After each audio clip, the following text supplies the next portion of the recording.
Absolutely. Hello, everyone, and welcome to the Grace, Peace, and Balance podcast by Gabi Abdelkadir. This is episode 111. It's an angel number. I love it. And today I have a great, amazing young man named Jared Miller. And I was really looking forward to interview him, and we finally made it today. And we're going to be talking about truth. Truth Talk would be the title of this episode.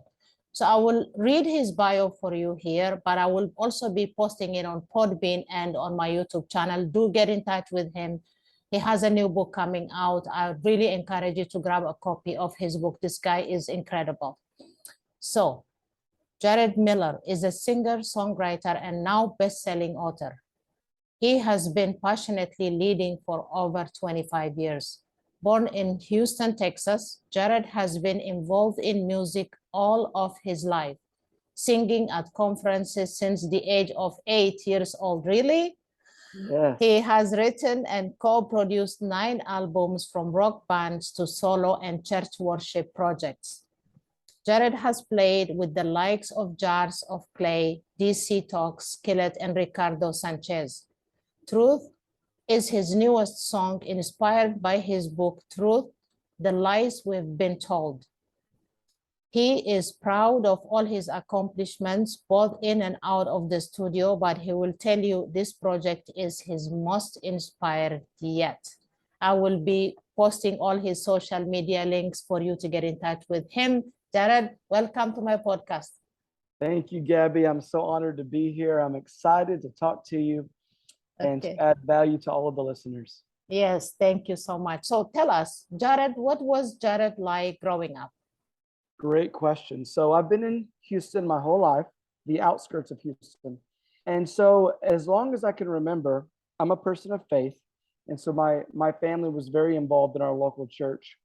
And so music was a big part of our church. The way I was raised is that we had church Sunday morning, Sunday night, Wednesday night. I mean, it was all the time. And so when that's how you're raised, that's all you know. But the influence of music was so strong and heavily influenced in my life. And it got a hold of me at a young age. And I can't remember far back enough to when I wasn't singing. Oh, wow. So I've been singing for most of my life, and it's a joy, and I absolutely love it. Okay, so what kind of songs do you sing? Yeah, so I mean, my voice tends to, I don't want to put limitations, but anything from pop to contemporary to soulful to jazz. I mean, there's just a lot of a wide range of genre styles and diversity, and so I really enjoy it. Oh my God, I can't wait to hear some of them now that you talk about it. I can't wait to hear some. Okay, so you got into music because of that. How about school? Do you have siblings? I have one sister. Oh, We are 8 years apart. My parents went on an 8-year plan. okay. So that's what they say, at least. Yeah. And so her name's Paige. She's a nurse. Okay. She's a new mommy, and she's doing fantastic. And so, yeah, I have one sister and then my parents. So, yes. That's it. And you went to school in Houston as well? I did elementary, junior high, high school, college, all based in the Houston area. So your studies in college was something to do with music, I'm guessing? So it was, I took my basics, and then I took several music classes to help me with, sight reading and theory and a vocal performance and instrumentation, some piano, some guitar. It's just been a passion of mine for as long as I can remember. Oh, wow. You're doing that. Do you speak? I do speak. Okay. I do speak. And if it's okay with you, I'd like to share a little bit about that. Okay, yeah, absolutely. So it's so funny because everyone has their own walk and their own journey. And at the time I was married, and before I turned 30 years old, you couldn't pay me to read. Okay. I couldn't focus. I got bored. I didn't enjoy it. And I don't know if it was just growing up, maturity, whatever it was, but something, just the light bulb went off. Okay. And something said, if I don't start reading, I'm not going to have anything to say. I'm not going to make any more money, and I'm going to be capped out for the rest of my life. Okay. I'm not going to grow. And so just having a sense of urgency of having a new baby boy and being married and wanting to provide for my family, I said, I really need to make a change in my life. And Gabby, I tell you, I started buying books left and right. Okay. With more books combined with personal experience, I gained more confidence. Yeah. I had something to say. And what people don't know about me is when I was younger, I would mumble and stutter a lot. Oh, okay. And I am telling you, the number one contributing factor to that ending was reading books. Did you read out loud? I did. Okay, I read out loud, and then also, just silently, just silently. Yeah. right. That, and then buying several online courses, studying professional speakers, finding their rhythm, getting comfortable in my own skin. So all of that is what really led to me doing more speaking. Oh, wow. So what kind of books inspired you to begin with when you started reading? Well, of course, I love faith-based books, but I really love personal development books. Books on communication, people skills, relationship building, team building, leadership. I mean, I'm a huge John Maxwell fan. Yeah, so am I. I haven't. Did you take his course? I didn't, but I have all his books. I have mostly all his books as well. I've taken several of his courses, and I joined his team in 2016. Oh, wow. So you're a John Maxwell graduate then? I am, yes. Oh, wow. And so I teach, I use his resources for mastermind groups, one-on-one coaching, small group coaching. And so the way he communicated really resonated with me. And so I would use a lot of his material, and I would put my own twist on it and make it personal and make it authentic for the audience. Yeah. And so that really helped when I was communicating to people. Oh, wow. Always people say, at least people like us who are into personal growth and leadership, they always said Bob Proctor was the mind. The best, like when it comes to the mindset, I don't think anybody beat him. May he rest in peace. He passed away several months ago. Yeah. And then when it comes to leadership, they say nobody beats John Maxwell. But I have another guy that I love. He's called Simon Sinek. Yes. I just love that guy also. I watch him all the time on YouTube or on LinkedIn. I watch him. He's also another incredible. But I think John Maxwell definitely is on top of the list on leadership. Okay, absolutely. so do you have any certain specific groups that you like to coach? Is it young boys, or is it schools, or any age, any gender? That's a fantastic question. I appreciate you asking. And here's why I say that. So I'm 42 right now. And when my dad passed away when I was 20. Oh, I was about that. No, thank you for saying that. I was just beginning what we call a vocational ministry. I was an intern for a local church youth ministry. Youth ministry is junior high and high school students. And we would mentor them and, encourage them. And so I stopped that. I moved back to Houston to take over our family business and to provide for my mother and my young sister. And so my dad and I were very close, and what he left inside of me was so much greater and impactful than what he left to me. Oh, and so knowing that the values that he left inside of me, the influence he left, the legacy he left inside of me, I see so many young men who don't have that in their life. Tell me about it. Oh my goodness. I want to help anyone, women, men. I want to help anyone, and I love everyone, by the way. Yeah. But because of that soft spot in my heart, knowing that even though my years with my father got cut short, he still left something inside of me that a lot of men are not even getting today. Yeah. The values, the priorities, that has stuck with me even to this day. And so when I see young men, I see a lot of men who are they're lacking identity, Yeah. they're lacking confidence, Yeah. Agree. they're lacking direction. Mhm. And so my goal is, someone asked the question, who needs encouragement? And they answered, well, are they breathing? Oh, that's a good question. Yeah. If they're Good answer. breathing, they Yeah. need encouragement. And so, it's the law of connection. You got to touch a heart before you ask for a hand.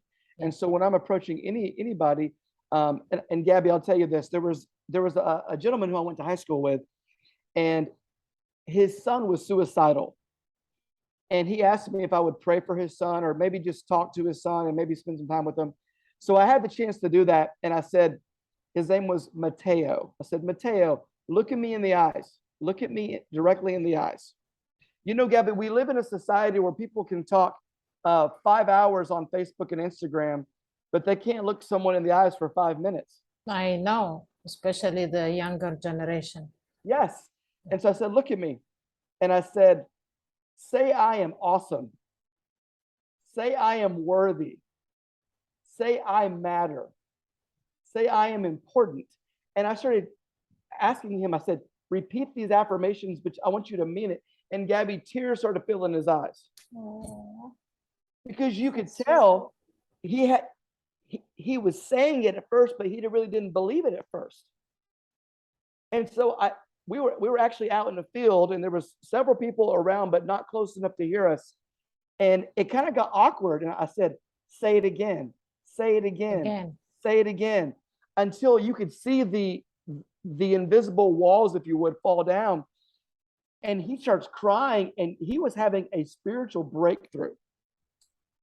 So beautiful. And so those are the kind of things to me that are like, I want to let someone borrow my belief, but I want them to borrow it just for a little bit, because at some point they have to believe it for themselves. Yes. So anyway, I say all that to say that's what I'm really passionate about. So if it's music, if it's speaking, if it's one-on-one, it doesn't matter. I want people to believe in themselves and understand their value and their worth. Yeah, that's a great answer. That's a great answer. And the thing about a lot of these young generations, I know quite a few, is divorced parents. And they're not only divorced, like the husband and wife, they don't talk to each other. Yeah. And then there is the habit of either the mom is telling bad things about the father, or the father is telling bad things to the kid. The kid goes 1 week here, 1 week there, they get lost.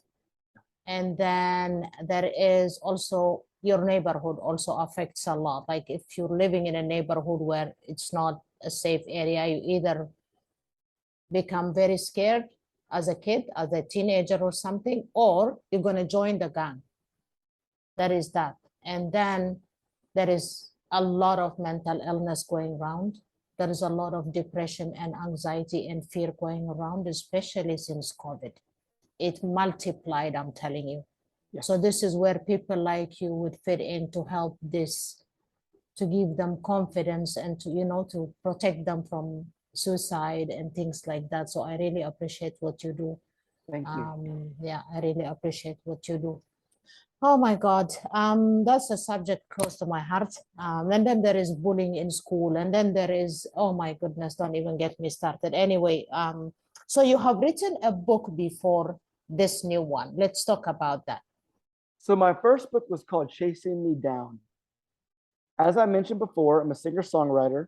Yeah. And so I had written and created a record called Chasing Me Down. Yeah. There were 6 songs. So okay. So as I told you previously, the personal development, the books, it really helped me transition into more speaking. And so I felt like after so many years that maybe I had something to say. And so it, not just public speaking, but I said, I'd like to write a book. I had the crazy idea, you know what? I'm not just a music guy. I can write a book too. Yeah. And so there's 6 chapters in the book, like there's 6 songs on the record. Oh, And so the book is also chasing me down from the record. And it's not, each chapter is not about, it's not about how the songs are written. It's the message of the songs. oh, wow. So that was self-published in 2019. Just before COVID. Yes, ma'am. It's a short book. It's about 88 pages. Mhm. But I was very proud of it. And so then now around this time, I had the idea. The idea was birthed for my new book. Okay. And that book is called Truth, the lies we've been told.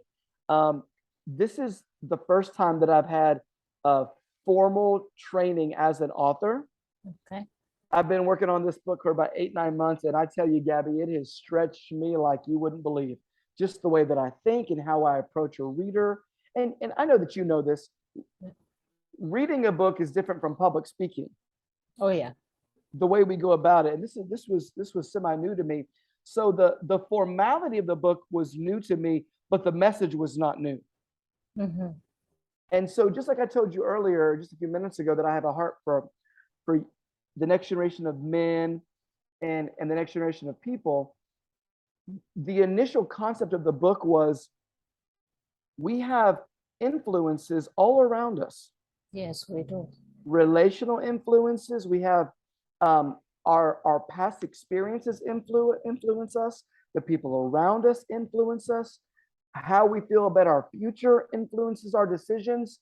And so the whole concept of the people who influence us the most, we tend to trust the most. True. And the people who we trust the most, that influence of trust shapes our reality of truth. And so that's really the birthing place of the book, of how truth is identified, how it's understood, and how that reality of truth is shaped in our lives. And I couldn't be more excited about it. What really excites me is that this book is not Jared telling the reader what they should believe. The book is showing someone how to find truth for themselves. Oh my God, powerful. I have pre-ordered. When is it coming out? I'm so excited. The release date is Tuesday, September the 13th. But I would be remiss. So Tuesday, September the 13th. I would be remiss if I didn't plug this in. The night before the book is released, so it's released on a Tuesday. Okay. Monday night, September 12th, I'm doing a one-time webinar called Why Truth Matters. It's going to be an hour teaching on the book, and even beyond the book. I'm going to be teaching on things that are not even in the book, and for 1 hour, and then it's going to be 30 minutes of Q&A. It's called Why Truth Matters. It's extremely affordable. It's on my site with the link that you have. And so that's the webinar, Why Truth Matters, Monday night from 7 to 8:30 p.m. Central Standard Time. And so I'm excited about the webinar. I'm excited about the book. I can't wait for people to get it. And here's why, Gabby, is because when you know truth, then you can really know yourself. True. When you know yourself, you add the most value to the world. Oh my God, that's, can you repeat that, please? Yes, ma'am. When you know truth, then you can really know yourself. Okay. When you really know yourself, that's when you add the most value to the world.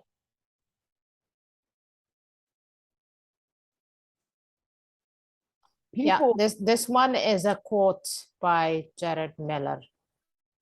Yes, and the world is on information overload. I mean, Gabby, you already know. You and I can, if we were going to think of Google as a person, we can have as much information as we want. It's at our fingertips. Yeah. We can have as much knowledge. So knowledge itself doesn't lead us to truth. What we really need is wisdom. Yes, absolutely. We need wisdom. I'll never forget Henry Ford, the he's the creator and the inventor of the Ford Model T. Yeah.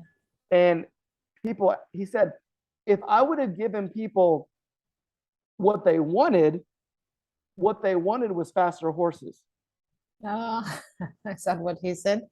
Yeah. And so there's a difference between what people want, what people need. And so people need the truth. Yeah. That's what they need. And so it's a huge concept. And I developed it with, if I can say this, with humility and care, because I realize that there are some people who are going to say, well, who are you to say what truth is? I like to emphasize again, this is less of me saying what truth is, and it's more of me helping the reader find truth for themselves. Exactly. So, and then anybody who asks you that question again, tell them, why don't you ask yourself that question? Like, people always will find a way to just make you feel less, or like embarrass you, or you just have to let it from one ear out the other, or just ignore, because trust me, there's a lot of people who, when you are moving forward and succeeding, you will always find one or two people who will try to put you down. So anybody asks you that question again, ask them the same question. That should be their answer. Yes. Oh my God, I can't wait for the book. And then I also need you to put the link for the previous book. Yes. Yeah. That you can put it on message me on that one. And I can't wait to read. And September is around the corner, to tell you frankly. It's around the corner. And so if you allow me to say this quickly. So what's really unique and really cool about this project is my publisher said, Jared, you're writing a book on truth. You're a singer-songwriter. Why don't you write a song? Well, what most people don't know about me is that in 2020, during COVID, I went through a divorce. Oh, that took an emotion. Yeah. Thank you. That took an emotional toll on me, which really affected my creative songwriting. And so I hadn't written a song in about 3 years. This is the first song that I've written in 3 years. And I'll never forget, I was on my couch about 10:30 on a Wednesday night, and I had what I experienced as like a download from God. Yeah. The whole song was downloaded within 10 minutes. And so when you pre-order my new book right now, you're going to get my new music absolutely free. Oh, wow. That I didn't know. Yes. And as of, what's so cool about this podcast, as of last night, we are wrapping up the filming of the music video for my new song, Truth. Oh my God. I think I saw a little bit of that on Facebook. I can't wait to watch the whole thing. So do we get the song only? We get the video for those of us who order. So right now you get the studio version of Truth. You're also going to get the acoustic version of Truth. And as soon as the video comes out and it's finished, you're going to get the video as well. Woohoo! I'm so happy. My goodness. Yeah, music is in our blood too, right? Like absolutely. Yeah, I'm not a singer or anything, but my son is. He produces beats and music. He writes songs. Love it. And so he's like that. I used to be a dancer in my days. Like dancing was my thing. It was my stress reliever. It was my thing. And but now I can't even move one hip or something because it's been so long, like, Oh, man. But dancing used to be my thing. So music is like in our blood, from my mom's side, from my dad's side. Everybody loved music in my in me growing up. So it's in our blood. I love good music, but now I really don't like people swearing a lot in a song. It just puts me off. You know what I mean? Especially if it's a rap music, and then it's a rap, like the sound of the music would be nice, but then you hear the F word several times and you hear the B word several times. It's like disgusting. Sure. Yeah, so that is the only thing I don't like, but I'm into soul, I'm into country. Country used to be one of my favorite, and I like good rappers who don't swear. I don't mind them. You don't have to worry jazz. about any of that in my songs. Oh yeah, a man of God, so I know that. I know you will not do that. No, but like in general, right? Like I always tell them, can't you like write a song without any swearing or any something anyway? But yeah, that's that. Oh my God, that was incredible. Anything before we get into your final word? I always ask my guests two questions. They may be silly for you, but I love them. Anyway, if you had to visit three countries before you die, what countries would they be? Wow. Mm-hmm. I love to travel. You could tell that, right? Yes, Yeah, yes, okay. absolutely. I would love to go visit Israel. Oh my God, it just gave me goosebumps because I was just thinking about Israel. Okay, go ahead. Number Israel. one. Yeah. Yes. New Zealand Okay. Two. and Japan. Japan. Good choices. Good choice. I have never been in any of them, but Israel was my mom's dream that was never fulfilled. So I'm gonna do it, and I'm gonna do it for my mom and Yes, myself, obviously. yes. But she really wanted to go to Israel, but we never made it. So I'm gonna do it for my mom and myself. Yeah. The So re hmm? the reason why I said those three countries, I've had the privilege. I've been to Africa. Okay. Where Uh, where in Africa? I have been to Egypt. I Okay. have been to Nigeria. Okay. I have been to South Africa, Johannesburg, Cape Town, South Africa. I have been to London. I've been to Mexico. I've been to Panama. I've been to Trinidad. I've been a lot of places, but I haven't been to Israel or New Zealand or Japan. And so Yeah, that's but Israel is close to Egypt. It would have been easy and fast for you to visit at the same time. you're But right. yeah, I didn't do it. I'm saying that to you, but I never did it. I've been to Egypt 3 times, but I never really thought of going to Israel those days because yeah, I didn't. So I'm just a good advisor, but I didn't do it myself. Yeah. Anyway, but yeah, but it's easy to accomplish those. You will do it. Maybe you will do like a concert or something in New Zealand and Japan. Who knows, right? Yes. Yeah. Wow. Music. Okay. The next question is, if there is one dream that you haven't fulfilled yet, but it's your dream to fulfill before you die, what would it be? One dream you would like to fulfill before you die.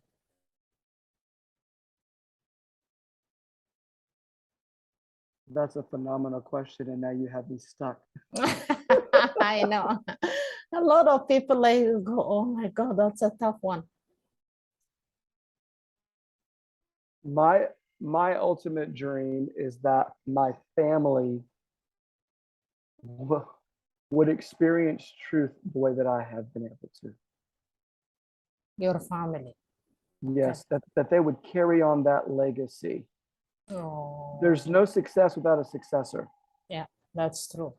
And so if if you make it, you can make an impact on the world, but if you make an impact on those who are closest to you, who see the good, bad, and the ugly, and you still make an impact on them, I believe that's success. That's success. Wow, that's incredible. Okay, you have children, right? I have two boys, Two boys. How old are they? 10 and 6, Grayson and Oh, Owen. oh, so cute. That age is beautiful. Enjoy it. Yes, yeah, I love them Yeah, so much. We're yeah. actually about to go see him here in just a few minutes. So Yeah, beautiful. So that is a beautiful dream, and I'm sure it will you will fulfill that. Hopefully, the boys will follow suit. So those are my two questions that I don't know why, but I love to ask my guests. So, what is your last word for our listeners today? thank you for that. One of the reasons why I'm so passionate about my new book is because it really challenged me in many areas. And so, if you never challenge your belief systems, you'll never grow.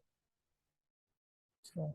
And I believe that part of the human existence, part of what brings fulfillment in our life is growing to our maximum potential.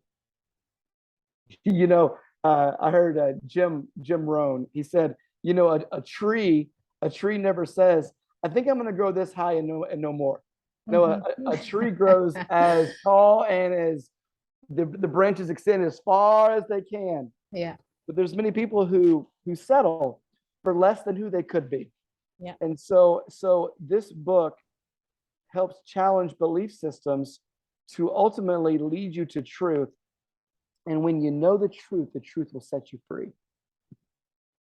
Absolutely. Oh my God, that was beautiful. So happy that you are my guest today, and I wish you all the best. I'm sure your book is going to be a success. It's going to be available in Amazon, right? Yeah, yeah. I can't hear you.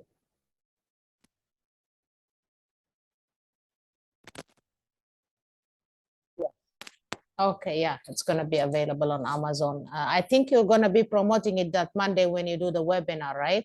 I will be, yes. Yes, that's how we all should work together and get it into international bestseller.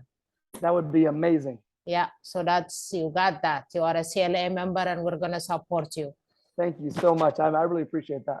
Yeah. Okay, thank you so much. And thank you, everybody. Until the next episode, stay blessed and wishing you grace, peace, and balance.